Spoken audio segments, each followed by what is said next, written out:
Bismillahirrahmanirrahim. Assalamualaikum warahmatullahi wabarakatuh. Piye kabare bocah-bocah kelas loro? Mugi-mugi kahanane sae-sae wae nggih. Sakniki ayo sinau basa Jawa bab 4 aku lan sekolahku. Materine yaiku ciri-ciri teks pacelaton, teknik nulis teks pacelaton, bab-bab kang kudu digatekake nalika meragakake teks pacelaton. Jadi pada hari ini materinya adalah ciri-ciri teks percakapan, teknik menulis teks percakapan, bab-bab yang harus diperhatikan ketika memperagakan teks percakapan. Sampun siap? Nggih, ayo dimulai. Teks pacelaton utawa teks percakapan.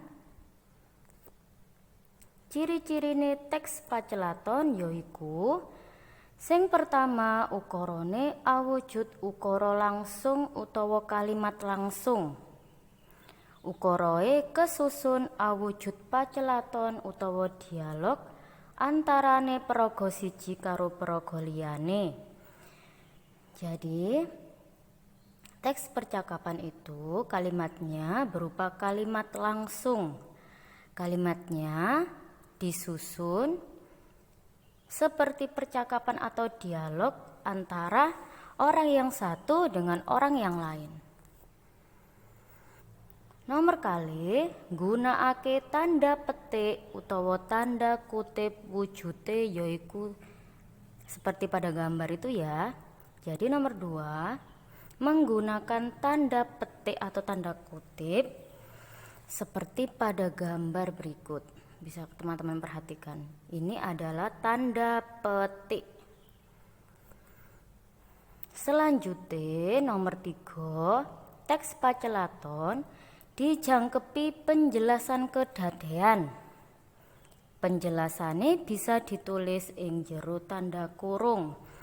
Jadi pada teks percakapan biasanya dilengkapi dengan penjelasan kejadian tersebut. Contoh, Adit sedang berbicara dengan Kak Ranti sambil menyiram bunga. Nah, di dalam kurung dijelaskan Adit sambil menyiram bunga, seperti itu. Tulodoe atau contohnya, nah Nina aduh sit sikilku rasane perih. Nina sambat karo nyekeli dengkule kang catu. Siti jawab, ayo Nin mlakune alon-alon wae. Siti gandeng Nina menyang ruang kelas. Jadi yang ada di dalam tanda kurung itu adalah penjelasan kejadiannya. Selanjutnya teknik nulis teks pacelaton. Sing pertama, nentokake perkara utawa topik kang arep dirembuk ing teks pacelaton. Jadi yang pertama harus menentukan topik atau tema yang akan dibahas pada teks percakapan tersebut. Sing nomor kali nentokake tokoh kang arep meragakake pacelaton.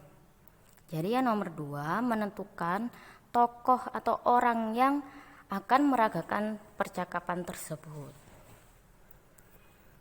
Sing nomor 3 nggatekake panganggone tanda wacan lan tanda liyane kang diperlukake ing teks pacelaton. Jadi nomor 3 memperhatikan tata letak tanda baca dan tanda yang lainnya seperti tanda titik, tanda koma, tanda petik, tanda kurung, seperti itu. Selanjutnya meragakake teks pacelaton. Kang kudu digatekake nalika meragakake teks pacelaton yaiku, jadi yang harus diperhatikan ketika kita memperagakan teks percakapan yaitu yang pertama, pengucapan utawa lafal kudu cetha, suarane kudu banter lan jelas nalika maca teks pacelaton. Jadi pengucapan itu disebut lafal. Nah, itu harus jelas, kudu cetha. Cetha itu harus jelas. Suaranya harus keras dan jelas. Nomor kali, lagu ukara utawa intonasi kudu bener. Lagu ukara itu disebut intonasi. Ya. Jika kalimatnya perintah, maka intonasinya harus lebih keras. Jika kalimatnya itu sedang marah, maka intonasinya juga harus lebih keras. Jadi harus sesuai ya. Selanjutnya nomor 3, jeda wektu kudu bener, nggatekake tanda pewacan ing ukara kasebut. Nah, jeda waktu itu harus benar. Ketika ada tanda titik maka harus berhenti. Jika ada tanda koma, berhenti sebentar kemudian dilanjutkan ke kalimat berikutnya. Nomor 5, ekspresi utawa raut wajah. Diingat-ingat ya teman-teman, ekspresi atau raut wajah selaras karo suasana sajroning pacelaton. Jadi ketika memperagakan teks percakapan, ketika percakapannya sedang sedih, maka ekspresi atau raut wajah juga harus sedih dan nadanya juga rendah. Dan ketika kalimatnya sedang marah, jadi ekspresi atau raut wajahnya juga harus marah dengan nada yang tinggi. Nomor gangsal, oba usike awak atau gerakan badan selaras karo isine pacelaton. Nah, oba usike awak atau gerakan badan harus sama dengan isinya percakapan. Jadi ketika dalam percakapan menjelaskan bahwa Adit sedang menyiram bunga, maka gerakan badannya juga harus sedang menyiram bunga. Sudah paham teman-teman? Alhamdulillah materi dino iki sampun rampung. Mugi-mugi bocah-bocah paham nggih materi dino iki. Ustazah ngaturaken jazakumullah khairon. Ustazah akhiri wassalamualaikum warahmatullahi wabarakatuh.